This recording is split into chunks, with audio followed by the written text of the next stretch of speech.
Sud FM, il est midi.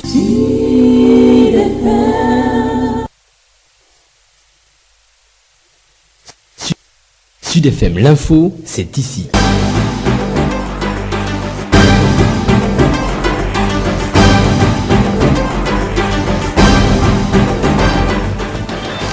À l'écoute de Sud FM Sen Radio, 12h dans le studio, même heure si vous êtes dans les locaux du ministère de la Santé et de l'Action sociale. À la une de l'actualité, 3161, c'est le nombre de patients officiellement déclarés positifs au nouveau coronavirus ici au Sénégal.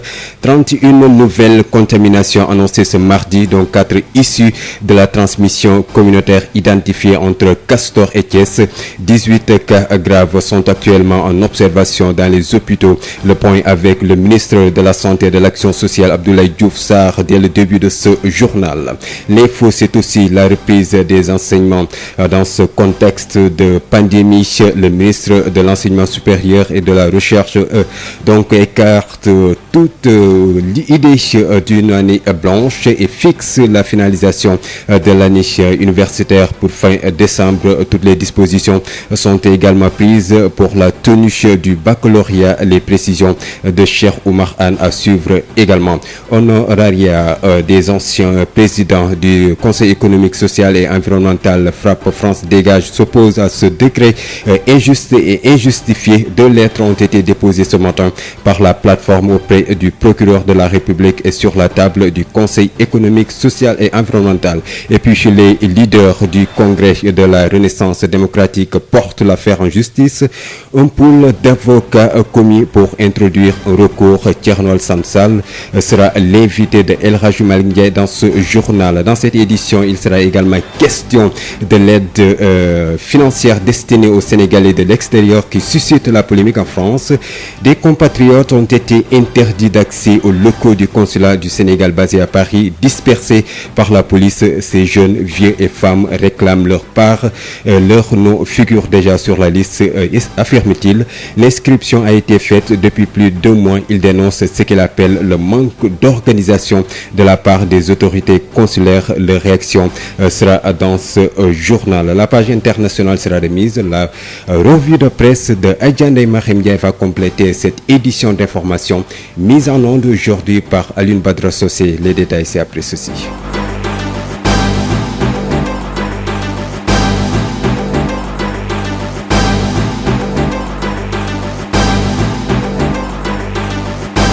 Sud FM, l'info, c'est ici.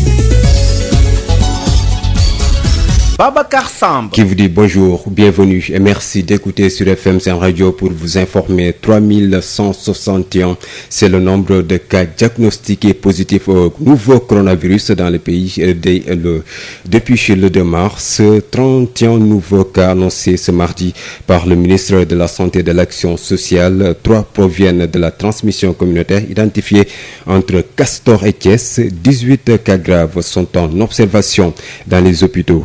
1559 patients encore sous traitement selon Abdoulaye Diouf Sarr, le ministre que je vous propose d'écouter. Ce mardi 26 mai 2020, le ministère de la Santé et de l'Action sociale a reçu les examens des tests virologiques ci-après. Sur 551 tests réalisés, 31 sont revenus positifs, soit un taux de positivité de 5,62%. Les cas positifs sont répartis comme suit. 28 cas contacts suivis par nos services, 3 cas issus de la transmission communautaire répartis entre Castor 1 cas, Thiès 2 cas. 50 patients qui étaient hospitalisés sont déclarés guéris ce jour. 18 cas graves sont pris en charge dans les services de réanimation. L'état de santé des autres patients est stable. À ce jour, l'État du Sénégal a déclaré 3161 cas positifs depuis le début, dont 1565 guéris, 36 décédés. Par conséquent, nous avons présentement en traitement 1559 patients. Le ministère de la Santé et de l'Action sociale exhorte les populations au respect strict des mesures de prévention individuelle et collective.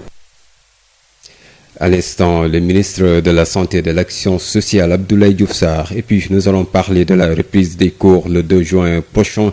Le ministère de l'Éducation nationale, en relation avec le ministère en charge des transports terrestres, organise le déplacement des personnels enseignants à compter de ce mardi et ce jusqu'au 29 mai. Tous les enseignants qui doivent rejoindre les régions sont convoqués cet après-midi au terminus de Demdik au rond-point Liberté 5. C'est à partir de 15h pour être beaucoup plus précis, ce qui risque de créer un rassemblement dans ce contexte de Covid-19. Alerte en tout cas le secrétaire général du SAEMS qui parle de mauvaise organisation des déplacements et qui interpelle la tutelle. Saourou Sène, joint par Mame Diarra Da Silva. Le problème, c'est que d'abord les enseignants ne quittent pas encore pour la bonne et simple raison quand même que le dispositif qui est organisé pour ce qui concerne le recours n'est pas un dispositif tout à fait opérationnel, pour dire la vérité. La réalité est qu'on a demandé aux enseignants de s'inscrire sur un lien qui avait été communiqué depuis le samedi. Malheureusement, bon nombre d'entre eux ne peuvent pas entrer dans ce lien-là. Et pour ce qui concerne les départs justement des enseignants qui doivent quitter Dakar pour aller dans les régions de Thiès et de Diourbel, mais si on leur demande de venir tous à 15h au niveau du terminus de Dakar Demdik, il risque d'y avoir là-bas un rassemblement. L'autre aspect, c'est que bon nombre d'enseignants doivent retourner avec leur famille. Il y a un réel problème, vraiment. Nous ne sommes pas là pour quand même créer des difficultés, mais nous sommes là pour présenter la situation telle qu'elle est. Et aujourd'hui, je crois qu'il va falloir réorganiser le dispositif pour permettre aux enseignants d'aller tranquillement au niveau de leur poste de travail. Mais pour le moment, en tout cas, pour moi, le dispositif n'est pas tout à fait opérationnel. Et sur place déjà, est-ce que vous avez un retour par rapport aux mesures qui doivent être prises pour la reprise? Justement, vous savez, aujourd'hui, le ministère de l'Éducation avait invité pour ce qui concerne le matériel qui est mis à la disposition de Dakar. Moi, je suis venu justement pour profiter de l'occasion et parler de vive voix au ministre pour qu'on réorganise cette situation-là. Et puis, donc pour les élèves en classe d'examen qui doivent reprendre les cours le 2 juin prochain, 600 élèves doivent rejoindre donc leurs écoles. Le ministère de l'Éducation nationale a pris des dispositions pour leur acheminement. Il est demandé à ces élèves de s'identifier, de s'inscrire dans une plateforme mise à leur disposition pour être informés des modalités pour leur déplacement. Mouhamadou Moustapha Diagne, il est le porte-parole du ministère de l'Enseignement, joint par Daï Mariam Diaye. Il y a quelques 600 élèves qui doivent rejoindre leurs écoles, puisque après la suspension des cours, ils ont quitté les lieux où leurs écoles se situaient. Maintenant, on a demandé à tous les élèves donc d'appeler ou leur directeur, ou leur proviseur, ou leur principal, pour s'identifier. Donc, les inspections d'académie et les IF vont les recenser. Donc, ce sera le même processus que les enseignants. Ils vont recevoir, donc ils vont devoir s'inscrire dans une plateforme et à partir de là-bas, donc toutes les informations pour leur retour, donc leur seront indiquées et à travers des pistes académiques et autres, ils vont rejoindre donc leurs écoles. En tout cas, l'ONG Action Humaine pour Développement Intégré au Sénégal, HDIS, et des chercheurs en éducation, formation et sport de l'université Gaston Berger appellent le gouvernement du Sénégal à reconsidérer sa décision de faire retourner à l'école seulement les élèves candidats aux examens publics le 2 juin de cette année 2020.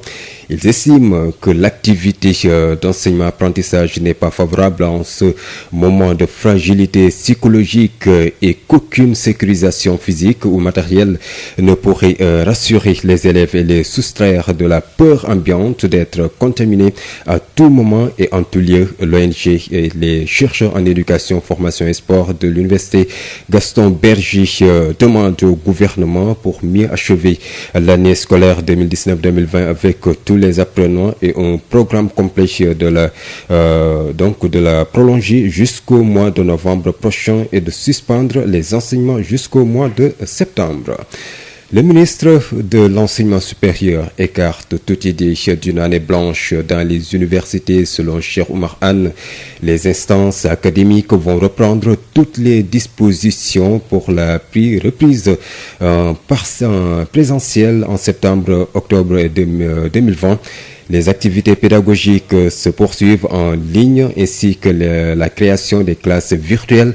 Selon les estimations du ministère, les perspectives de finalisation de l'année universitaire donc décembre 2020 sont justifiées. Cheikh Oumar Anne, que je vous propose d'écouter.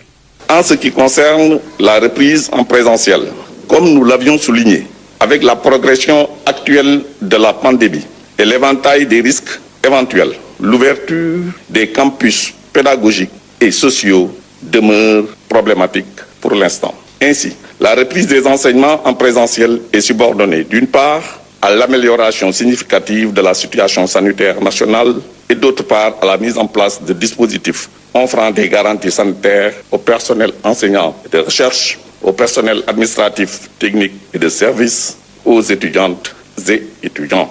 En tout état de cause, selon nos estimations, les perspectives de finalisation de l'année universitaire en fin décembre 2020 sont justifiées et à notre portée. Ainsi, les instances académiques, en toute autonomie, prendront toutes les dispositions utiles pour le réaménagement du calendrier académique en vue de la reprise des enseignements en présentiel en septembre-octobre 2020. Pour le cas spécifique de l'université Assane Seck de Ziguinchor, le gouvernement suit avec une attention particulière l'évolution de la situation et affirme sa disponibilité à accompagner les instances pour la mise en œuvre de mesures adéquates afin d'éviter une année blanche et de finir l'année au plus tard le 31 janvier 2021. Je compte particulièrement sur le sens de responsabilité des enseignants, des étudiantes et étudiants et de tous les partenaires sociaux. Pour le cas des instituts supérieurs d'enseignement professionnel, le réseau des instituts supérieurs d'enseignement professionnel a décidé de reprendre les enseignements apprentissages dans la période du 4 au 14 juin 2020. Les compétences générales seront dispensées à distance de juin à septembre, tandis que les compétences spécifiques, les travaux pratiques et les séjours en milieu professionnel reprendront à partir du mois d'octobre 2020. En ce qui concerne les établissements privés d'enseignement supérieur, une récente rencontre entre le MESTRI et la coordination des organisations privées d'enseignement supérieur a permis de noter que des établissements privés d'enseignement supérieur utilisent déjà l'enseignement à distance et d'autres le prévoient en attendant les bonnes conditions d'une reprise présentielle. Pour l'organisation du baccalauréat, l'Office du bac, en rapport avec le ministre de l'Éducation nationale et celui de l'enseignement professionnel, a pris toutes les dispositions pour garantir les meilleures conditions d'organisation aux dates prévues. Nous réitérons ici la disponibilité du gouvernement à apporter tout son appui aux initiatives et décisions émanant des structures académiques en veillant à l'équité et de toutes les couches d'étudiants en termes d'accessibilité aux plateformes grâce à une amélioration de la qualité et des conditions de connectivité. À l'instant, le ministre de l'Enseignement supérieur et de la Recherche, Cheikh Oumar Anne, qui écarte l'idée d'une année blanche. À Saint-Louis, plusieurs syndicats d'enseignants se veulent rassurants par rapport à la reprise des cours le 2 juin prochain. Tous leurs membres promettent de se présenter à leurs postes respectifs, mais les autorités sont invitées au respect des mesures barrières. Toutefois, l'État sera tenu pour seul responsable de tout manquement futur. Les détails avec Yves Tendeng. S'il y a un fait sur lequel tous les enseignants s'accordent présentement, c'est qu'il n'y aura pas d'année blanche et ce n'est pas le secrétaire général de la section régionale du SNEL de Saint-Louis, Mbaye Diop, qui en dira le contraire. Le SNEL est contre l'année blanche.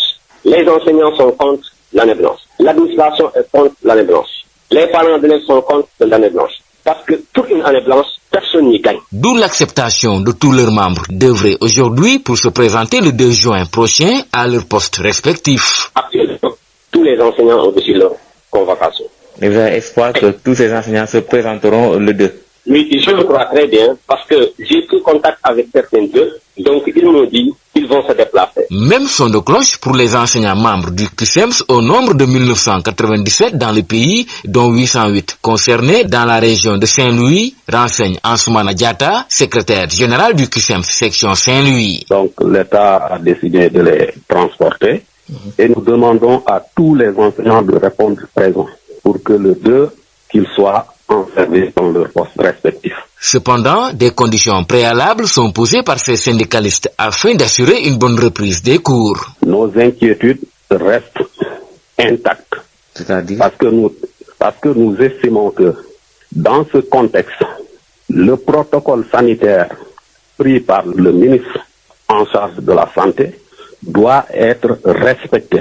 Mbaye Diop du SNEL. Que des dispositions soient prises le jour de la rentrée, le 2, que des thermoflaques, des gels antiseptiques, des masques, entre autres, soient mis à la disposition des élèves et des enseignants. Toutefois, l'État sera tenu pour seul responsable de tout ce qui adviendra, précise Ansoumana Diatta du CUSEMS. Saint-Louis, Yves Tandeng, Sud FM. Lever le couvre-feu et l'état d'urgence, cette question suscite des débats et comment pas mal de Dakarois ont interrogé, donc mettent leur veto et avancent la multiplication des cas issus de la transmission communautaire. Les détails avec Fatoumata Diallo. Faut-il lever le couvre-feu et l'état d'urgence? Cette question suscite des débats. Cependant, beaucoup de Dakarois interrogés pensent qu'il ne faut pas lever le couvre-feu. Selon Cheikh Ndiaye, faire en sorte de restreindre nos activités serait une solution pour éviter la propagation du virus. Vous savez, la raison du couvre-feu est en fait sur la base de recommandations de spécialistes qui s'occupent de la question de la protection des populations.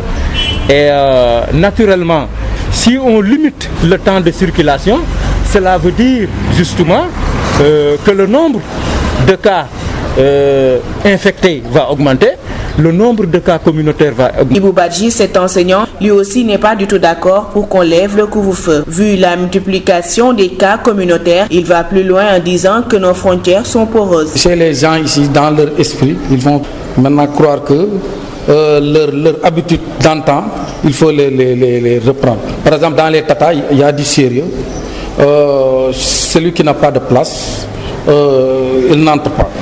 Bon. Nombre de places égale nombre de... Alors maintenant, si jamais on essaie de par exemple, lever l'état d'urgence, aussi, comme par exemple dans les frontières, les gens qui sont dans les zones, ils vont croire que maintenant, puisqu'on a levé l'état d'urgence, maintenant c'est permis de venir.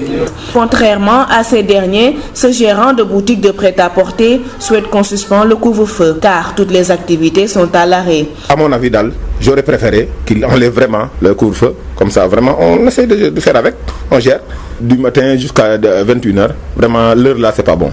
Parce qu'il y a des gens qui travaillent la nuit et puis vraiment avec leur charge et les engagements qu'ils ont, donc ils n'arrivent plus à travailler, donc ça c'est pas bon pour eux, vraiment. Si certains sont d'avis pour qu'on maintienne le couvre-feu pour éviter la propagation de la pandémie, d'autres sont d'avis pour qu'on le suspende, car selon eux toutes les activités sont au ralenti alors que les charges sont énormes.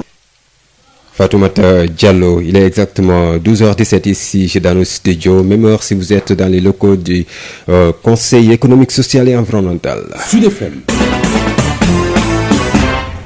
Honoraria pour les anciens présidents du Conseil économique, social et environnemental. Frappe France Dégage dépose ce matin deux lettres, une lettre de dénonciation auprès du procureur et une lettre de protestation au Conseil économique, social et environnemental. Frappe France Dégage s'oppose à ce décret qui donne des avantages et honneurs injustifiés. Le mouvement dénonce par la même occasion les fausses informations diffusées par la présidence. Ben Taleb Sow, membre du secrétaire exécutif national de la plateforme Frappe France Dégage avec Seigneur. Nous avons déposé deux lettres de dénonciation. La première lettre, c'est une dénonciation d'infraction qu'on a déposée sur la table du procureur de la République. Et l'autre, c'est une lettre de protestation adressée à la CSE. Donc, ce qui est clair, aujourd'hui, ce que nous attendons du procureur, c'est de diligenter une enquête pour la manifestation de la vérité. Nous avons d'abord rappelé les faits parce que c'était dans la soirée du 14 mai 2020, un décret 2020-964 en date du 17 avril 2020 circulé sur les réseaux sociaux. Ce décret-là qui a l'air vraiment authentique avec la signature du président de la République sur 2 pages, crée un honoraria au profit des anciens présidents du Conseil économique, social et environnemental.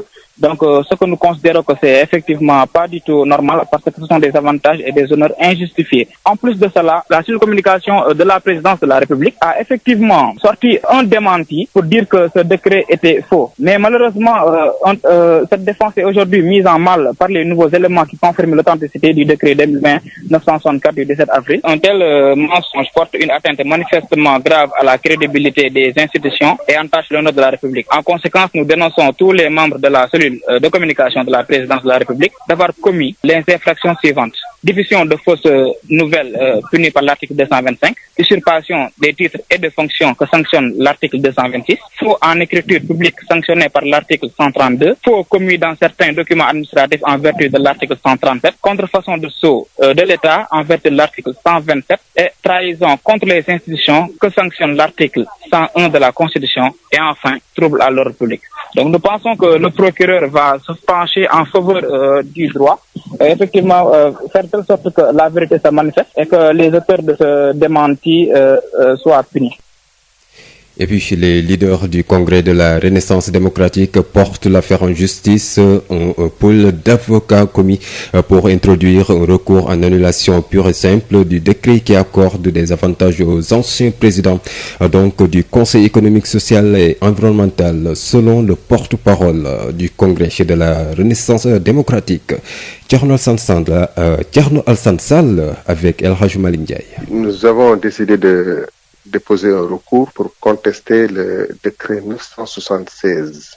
Il faut savoir qu'il y a 2 décrets qui sont en jeu dans cette affaire. Un premier décret, le décret 964 qui a été pris le 17 avril, qui est le décret caché, qui n'a pas été publié au journal officiel. Ce premier décret confère des avantages indus au président honoraire du CESE. Sur cette base, un deuxième décret, le 976, a été pris le 21 avril, 4 jours plus tard, 2020, en pleine pandémie, pour désigner Mme Aminata Tall comme présidente par honoraire du Conseil économique et social.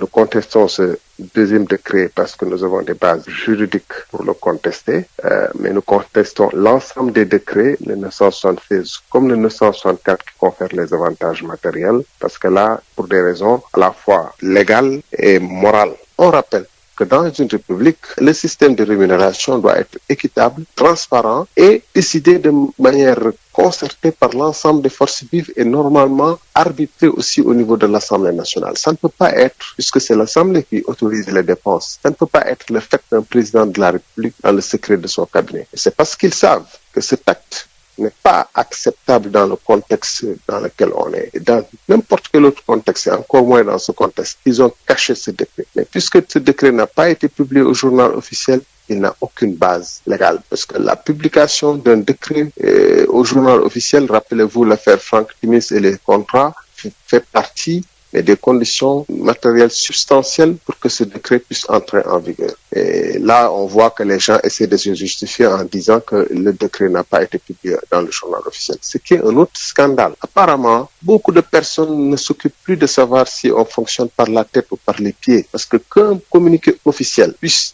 dire que le décret n'a pas été publié au journal officiel est en soi un scandale. À l'instant, Thierno Alassane Sall qui sera l'invité de la rédaction. Et puis l'info, c'est aussi l'aide financière destinée aux Sénégalais de l'extérieur, ce qui suscite la polémique en France. Des compatriotes ont été interdits d'accès aux locaux du consulat du Sénégal basé à Paris, dispersés par la police française. Ces jeunes, vieux et femmes réclament leur part. Leur nom figure déjà sur la liste, affirme-t-il. En tout cas, l'inscription a été faite depuis plus de 2 mois. Il dénonce ce qu'il appelle le manque d'organisation de la part des autorités consulaires, leurs activités grippées par la pandémie, des emplois perdus. Ces Sénégalais rencontrent toutes les peines du monde pour faire face à la Covid-19. Fadel Fati, le porte-parole du jour, joint par la rédaction. Le matin, il y a des gens qui sont passés ici la nuit depuis 23 heures. Les consulats, ils sont dit qu'ils sont fermés, il n'y a pas de travail. Maintenant, ils ont appelé la police française Ils sont là, ils sont en train de dégager les gens au niveau des consulats, parce que le consulat, il a dit qu'ils sont fermés jusqu'à la nouvelle ordre. Il y a des femmes, il y a des vieux, il y a des jeunes, tellement que on est là, vraiment, on a besoin de cet argent. C'est l'aide du président de la République qu'ils sont envoyés. Mais il y a des gens qui sont inscrits depuis un mois comme ça, ils n'ont rien trouvé. Mais c'est pour cela que les gens, ils sont débarqués ici pour venir au niveau du consulat. Parce que c'est mal organisé, c'est vraiment mal organisé. Bon, les gens, ils sont là, ils sont en train de souffrir pour rien du tout. On ne peut pas accéder dedans. On voit que la police à la porte. Voilà. Ils sont appelés des dizaines de policiers qui sont là. Ils sont en train de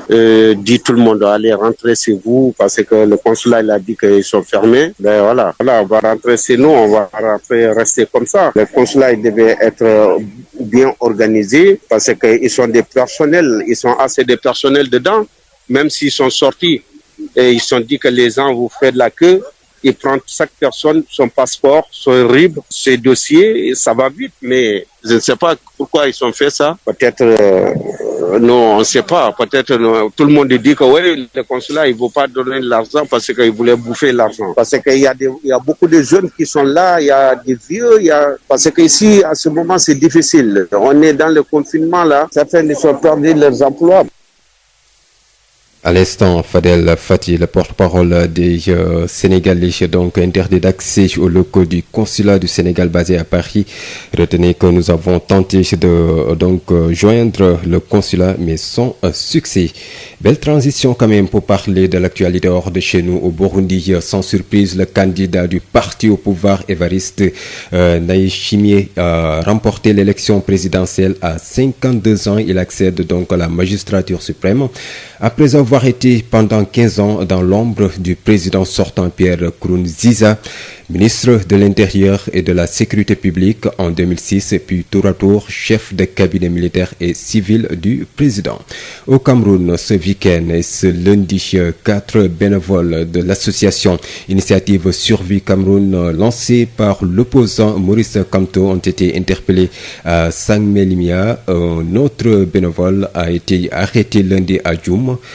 Ces personnes ont été donc interpellées alors qu'elles distribuaient des masques et du gel hydroalcoolique, des arrestations qui ternissent les messages incitant à appliquer les gestes barrières pour lutter contre la pandémie de Covid-19 dans les pays. Constat dressé en tout cas par le syndicaliste Jean-Marc Bikoko qui préside la centrale syndicale du secteur public camerounais. En France, l'Agence française du médicament a annoncé ce mardi avoir lancé la procédure de suspension par précaution de l'inclusion de nouveaux patients dans les essais cliniques évoluant l'hydroxychloroquine dans le traitement de la Covid-19, suivant ici la décision de l'Organisation mondiale de la santé. Après la publication d'une étude défavorable, l'ANSM précise que cette suspension prendra effet donc après un délai de 24 heures de procédure contradictoire auprès des organisations de ces essais autorisés en France portant sur cette molécule. Sud Midi, l'invité.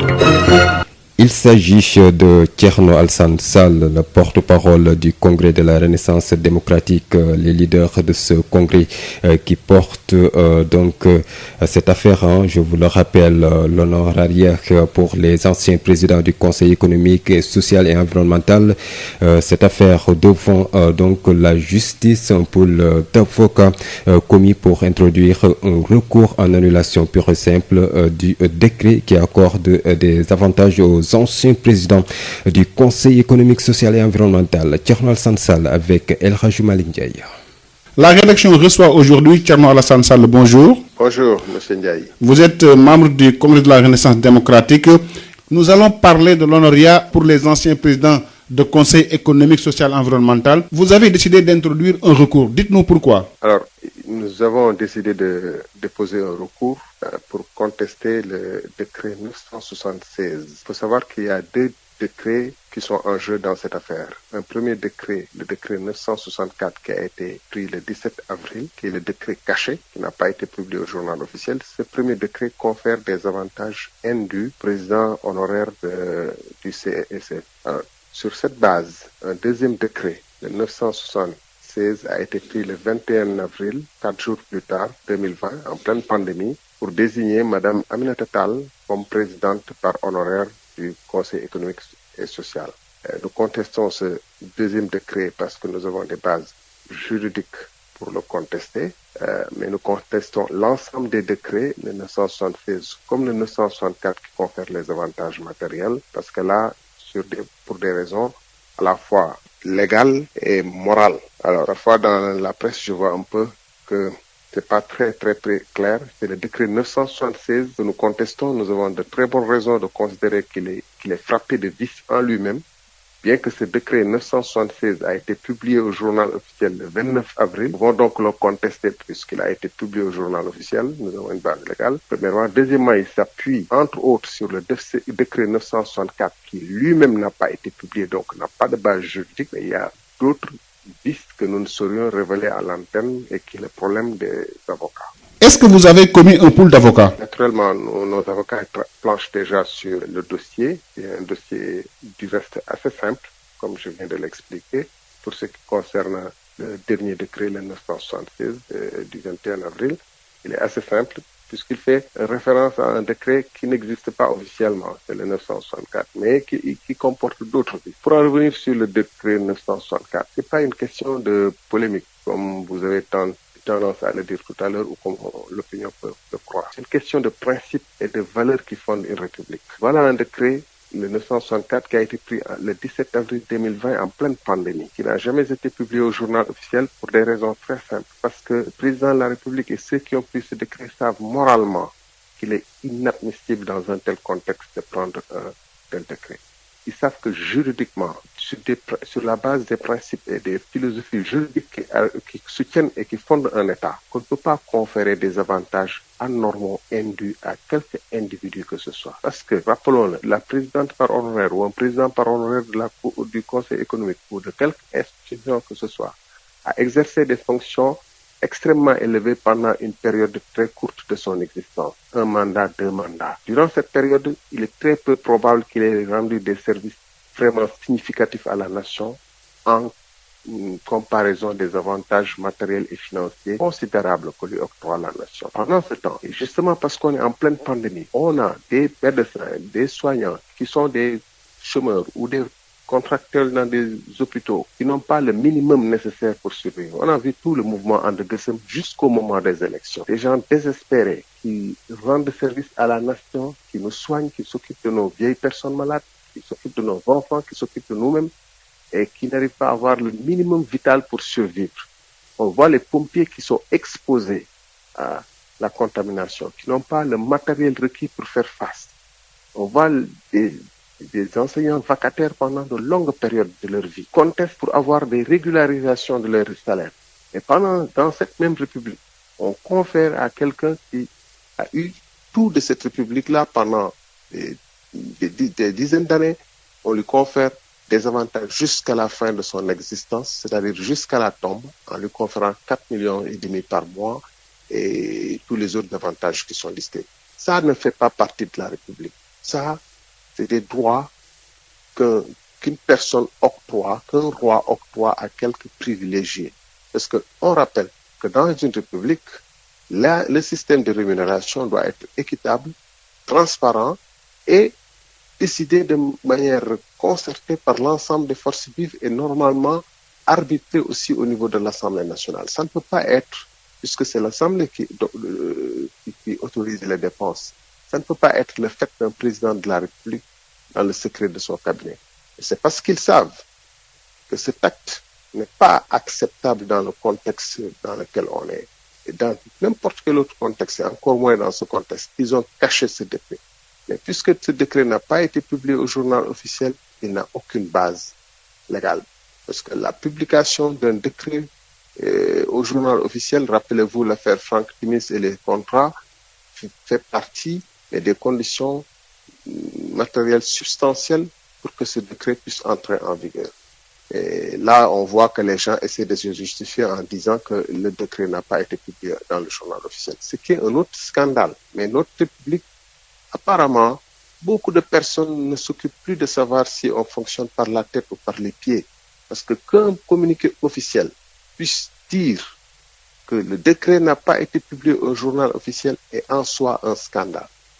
Et ouvrez la porte justement à pouvoir manipuler le décret qui circulait déjà par Internet depuis le 15 mai pour en fabriquer un autre qui pourrait être plus acceptable aux yeux du public, c'est-à-dire qui abrogerait les dispositions indemnitaires et autres. Thierno Alassane Sall, je vous remercie. C'est moi. Je rappelle que vous êtes membre du Congrès de la Renaissance démocratique. CSIP, ñëpp ràññee ko ci compagnie sénégalaise industrielle de PVC, est une société spécialisée dans la production et la commercialisation de tuyaux en PVC et en PHD. ñëpp ko ràññee ci réew mi ndax liggéey bu mucc ayib. sous-région bi fu nekk la ñuy fàqee di ñëw fii nga xam ne mooy Sénégal rafetlu seen liggéey lool naw leen lool. ñu leen di proposer gamme boo xam ne dafa jëm ci diamètre 20 ba diamètre 400 mm lépp jëm ci ay évacuation, assainissement, pression ak adduction d'eau potable. Nous avons aussi des tubes télécom et des tubes orange. Loo namm ci tube orange wala tube télécom fekk ko ci ñun. Nous disposons aussi d'un parc industriel relativement jeune. Amit laboratoire boo xam ni bokk na ci yi nga xam ne moo mujjee génn ci àdduna bi. Amit capacité de production bu doy. loo ci soxla rek ñu defal la ko. ba noppi it dañ lay jàppale ci rapport qualité prix toppatoo la xool say bëgg-bëgg gunge la jàppale la. am nañu équipe bu dynamique boo xam ne loolu rek moo ko tax a jug. dañuy fexe client bi bëgg lool di kontaan lool lu ñu la jox nga ne gongo. compagnie sénégalaise industrielle de PVC ña nga ca domaine industriel de Diamniadio lo numéro 66. appelez-nous au 33 950 54 54 woo leen ci 33 950 54 54 70 569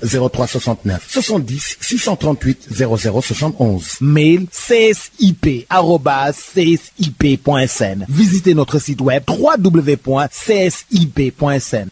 À l'établissement Mbaye Frères, votre confort à l'aide d'une production et distribution locale de qualité est notre unique priorité. À cet effet, nous vous proposons ce qui se fait de mieux en matière de confection de double vitrage, qui est un procédé qui permet une totale isolation acoustique et thermique. Plus de nuisances sonores, plus de transfert de chaleur et moins de dépenses d'énergie. L'établissement Mbaye Frères, c'est également un équipement de dernière technologie en ce qui concerne les finitions de verre, polissage prestige, biseautage 45 degrés, découpe sur gabarit. À l'établissement Mbaye Frères, tout le savoir-faire et l'expertise locale sont mis à la disposition pour une parfaite prise en charge de vos besoins et une totale satisfaction de notre clientèle. Adresse HLM 1, rue 13, avenue Cheikh Ahmadou Bamba, Dakar. Téléphone 33 864 75 15. CSIP et les établissements Mbaye et Frères vous offrent la revue de presse. Mesdames et messieurs, bonjour. Doit-on mettre fin au couvre-feu et à l'état d'urgence décrété par le chef de l'État Macky Sall depuis le 23 mars 2020? Cette question, ce sont nos confrères du journal Sud Quotidien qui se la posent. En effet, nos confrères de Sud Quotidien nous rappellent la déclaration de l'expert en santé publique, le docteur Moussa Thior, qui avait carrément fait savoir que le confinement et les mesures de restriction ne servent à rien car la transmission du coronavirus n'a pas été rompue au bout de 2 mois. Le virus continue toujours à circuler. Donc, pour notre confrère Abdoulaye Thiam de Sud Quotidien, le maintien de l'état d'urgence ne se justifie plus, à moins que la volonté des autorités ne soit de maintenir un régime d'exception qui permet de légiférer par ordonnance et de prolonger les marchés de gré à gré. En tout cas, face aux incohérences de la riposte auxquelles seules les autorités centrales semblent s'accommoder, les populations continuent de boire le calice jusqu'à la lie. D'ailleurs, le directeur exécutif d'Amnesty Sénégal, Seydi Gassama, estime toujours dans le journal Sud Quotidien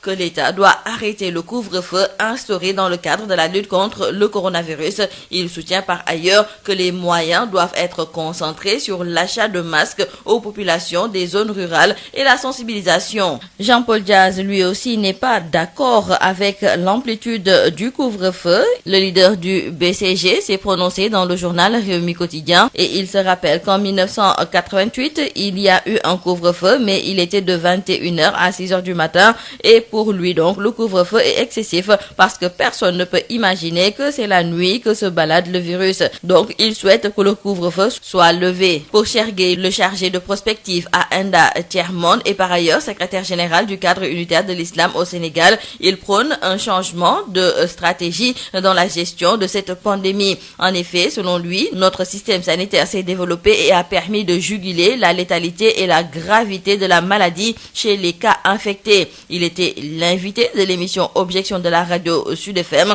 et Chergué a justifié son idée par la configuration actuelle de la maladie dans notre pays. Ainsi, s'appuyant sur le nombre relativement bas de personnes admises dans les services de réanimation et celles décédées dans notre pays depuis l'apparition de cette pandémie, il trouve qu'il faut désormais cibler de plus en plus les cas, non pas comme on les dénombre tous les jours, mais plutôt les malades, puisqu'il y a beaucoup de cas asymptomatiques et des gens qui développent de légers symptômes. Il faut donc mettre l'accent et tous les efforts dans la gestion des maladies et des personnes à risque, notamment les plus âgés et les gens qui ont des comorbidités. En tout cas, pour ce qui est de l'utilisation de l'hydroxychloroquine dans le traitement du coronavirus, la polémique enfle et nos confrères du journal Le Quotidien nous indiquent d'ailleurs que l'OMS a décidé de suspendre temporairement les essais cliniques qu'elle mène avec ses partenaires dans plusieurs pays. Cependant, le professeur Didier Raoult n'approuve pas la décision de l'Organisation mondiale de la santé et il qualifie même de foireuse et une bêtise publiée dans la littérature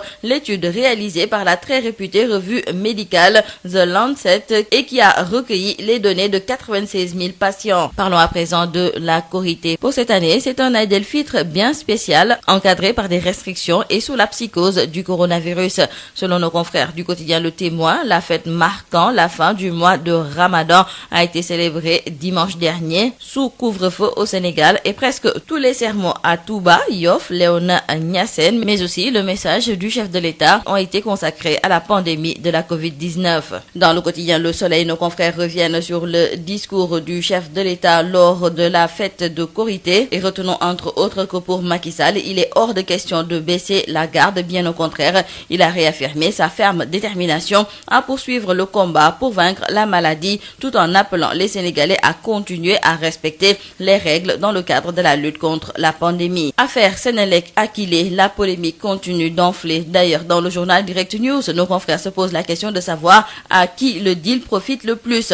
En tout cas, nos confrères du journal Les Échos nous font une nouvelle révélation sur la gestion de l'ex-directeur général de la Senelec. Et retenez bien avec nos confrères que Mactar Cissé, à la veille de la passation avec l'actuel directeur général, avait signé un chèque de 2,7 milliards de francs CFA à Akile. Nos confrères nous parlent d'un paiement super fast-track, d'autant que la facture a été émise 72 heures avant, alors que d'habitude les fournisseurs attendent 60 jours avant d'être payés. Maintenant, il n'y a plus aucun doute concernant l'existence du décret 2020-964 instituant un honorariat pour les anciens présidents du Conseil économique, social et environnemental. Selon nos confrères du journal LAS, le gouvernement a finalement publié le document suffisant pour faire enfler la polémique entre le régime et une certaine opposition. Mais quoi qu'on puisse dire, retenons avec nos confrères du journal LAS qu'Ousmane Sonko avait raison et le Congrès de la Renaissance démocratique s'offusque contre ce décret et Thierno Alassane Sall, Abdoul Mbaye, le juge Amidou Dème, entre autres, ont décidé d'introduire un recours pur et simple de ce décret. Et nous terminons par nos confrères du journal Vox Populi et Libération qui reviennent sur cette Korité tragique